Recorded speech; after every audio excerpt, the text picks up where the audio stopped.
Počinje Dnevnik, poštovani gledatelji, dobra vam večer. Ostanite s nama, evo što izdvajamo.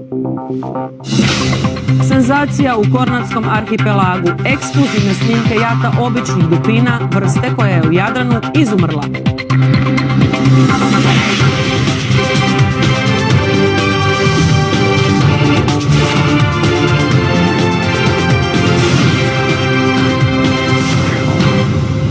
Senzacija u Kornatskom arhipelagu. Istraživači instituta Plavi svijet ekskluzivno su nam ustupili snimke jata običnih dupina, vrste koja je izumrla u Jadranu. U cijelom Mediteranu su ugroženi i prijeti im potpuni nestanak. Pa je velika vijest da su u jatu bile i mlade životinje. To je dosad najveća dokumentirana skupina te vrste u Jadranu. Golemo jato dupina lovi iglice, ispunjen dan za znanstvenike, no kada su dupini nakon ribe krenuli na gumenjak, iznenađenje.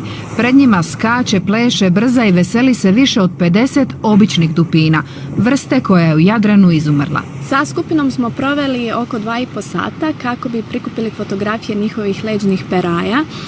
Iste ćemo analizirati i usporediti sa referentnim katalogom populacije u Grčkoj i na taj način ustvrditi da li je ova vrsta u mogućnosti preći toliko velike udaljenosti.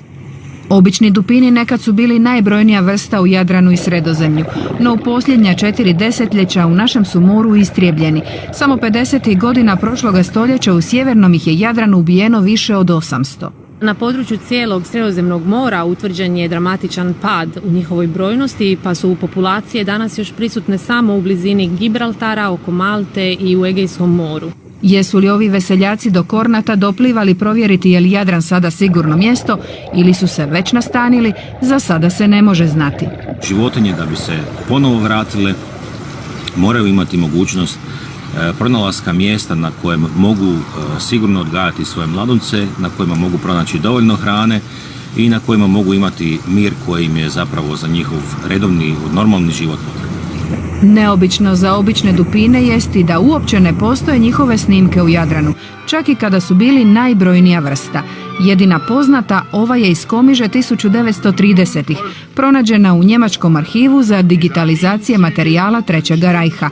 Baš zbog toga, ne samo susret, već i ovi kadrovi, prava su morska senzacija.